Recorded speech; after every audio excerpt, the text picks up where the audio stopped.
Assalamualaikum warahmatullahi wabarakatuh. Perkenalkan, nama saya Sofwan Ubaidillah dari kelas Teknik Informatika 19A Universitas Buana Perjuangan Karawang. Di sini saya akan menjelaskan mata kuliah Jaringan Komunikasi dan Data dengan materi konsep jaringan komputer. Baik, kita mulai. Kapan jaringan komputer dimulai? Konsep jaringan komputer lahir pada tahun 1940-an di Amerika pada sebuah proyek pengembangan komputer model 1 di laboratorium Bell dan grup riset Harvard University. Proyek ini dipimpin oleh Profesor Aiken. Pada mulanya proyek ini hanyalah ingin memanfaatkan sebuah perangkat komputer yang harus digunakan bersama. Kemudian pada tahun 1950-an, ketika jenis komputer mulai membesar sampai terciptanya superkomputer, saat itu juga dikenalkan sebuah konsep untuk menghubungkan komputer yang saling tersebar.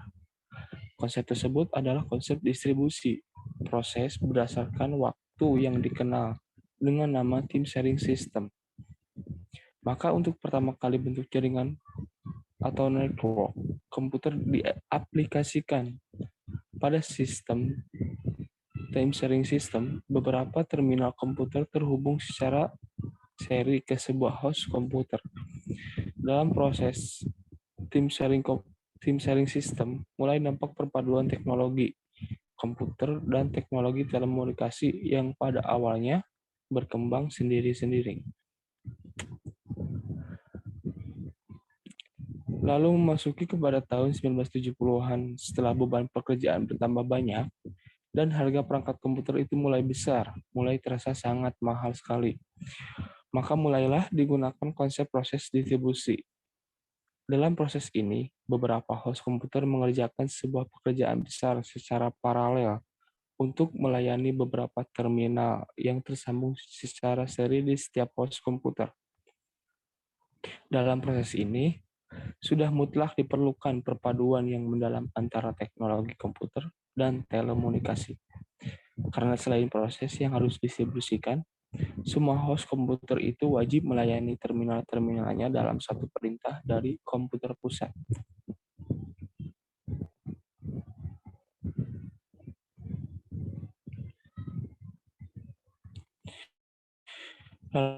Lalu perjalanan sejarah komputer ukuran hardware. Komputer dari tahun ke tahun mengalami perkembangan pesat sekali. Hal ini disaudari dengan kemampuan yang semakin tinggi dan ukuran yang semakin kecil. Saat ini juga komputer dan jaringannya sudah dapat menangani proses komunikasi antar komputer peer-to-peer system tanpa melalui komputer pusat. Untuk itu, mulailah berkembang teknologi jaringan lokal yang dikenal dengan sebutan LAN. Demikian pula ketika internet mulai diperkenalkan. Lalu kemudian di sini ada definisi jaringan komputer. Apa itu definisi jaringan komputer? Sekelompok komputer otonom yang saling berhubungan antara satu dengan yang lainnya, menggunakan protokol komunikasi, lalu melalui media komunikasi sehingga dapat saling berbagi informasi, program-program, dan menggunakan bersama perangkat keras.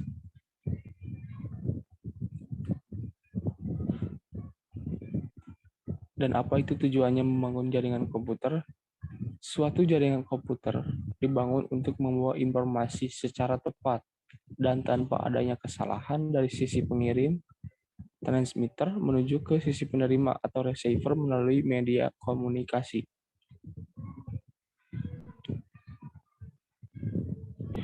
Kemudian di sini juga ada manfaat jaringan komputer. Jaringan ini mempunyai beberapa manfaat yang lebih dibandingkan dengan komputer yang berdiri sendiri. Jaringan memungkinkan manajemen sumber daya lebih efisien. Lalu banyak pengguna dapat saling berbagi printer tunggal dengan kualitas tinggi dibandingkan memakai printer kualitas rendah di masing-masing meja kerja. Selain itu, lisensi perangkat lunak jaringan dapat lebih murah dibandingkan lisensi standalone, terpisah untuk jumlah pengguna sama.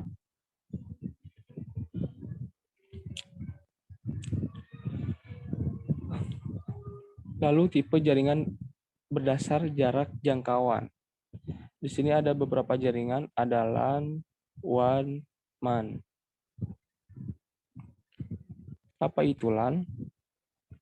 LAN digunakan untuk menghubungkan komputer pribadi dan workstation dalam suatu perusahaan yang menggunakan peralatan secara bersama-sama dan saling bertukar informasi.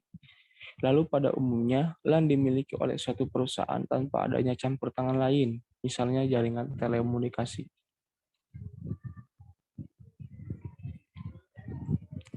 LAN juga digunakan untuk menghubungkan simpul yang berada di daerah yang tidak terlalu jauh, seperti dalam sebuah bangunan atau gedung dengan radius maksimum 10 km.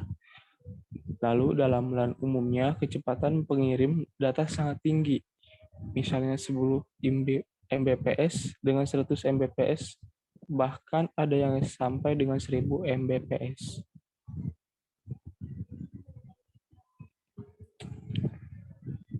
Di sini ada topologi LAN.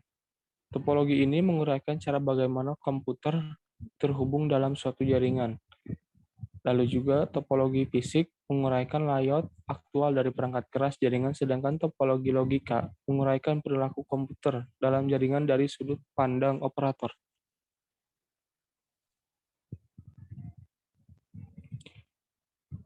Kemudian ada juga topologi fisik. Topologi fisik ini meliputi bus, star, dan ring. Apa itu topologi bus? Topologi bus adalah umum dalam LAN. Satu kabel utama menghubungkan tiap simpul ke saluran tunggal komputer yang mengakses ujung dengan ujung.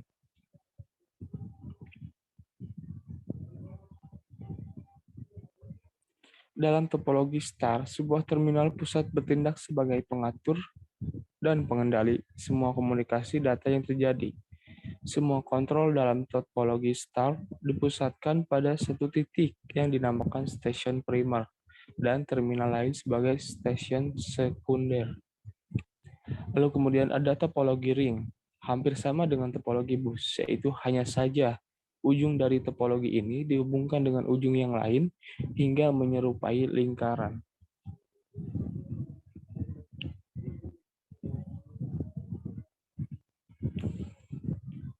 Kemudian di sini juga ada perbandingan topologi. Kelebihan topologi bus yaitu hemat kabel IOT, kabel sederhana, mudah dikembangkan, dan juga tidak butuh kendali pusat. Dan kekurangannya topologi bus ini adalah deteksi dan isolasi kesalahan sangat kecil, kepadatan lalu lintas tinggi, jika pemakai banyak kecepatan menurun, lalu diperlukan repeater untuk jarak jauh.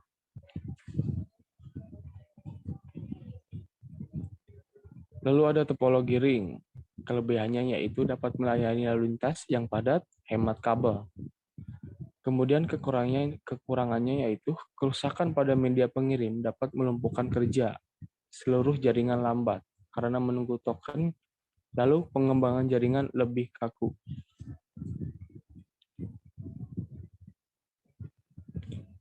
Dan terakhir di sini ada topologi star.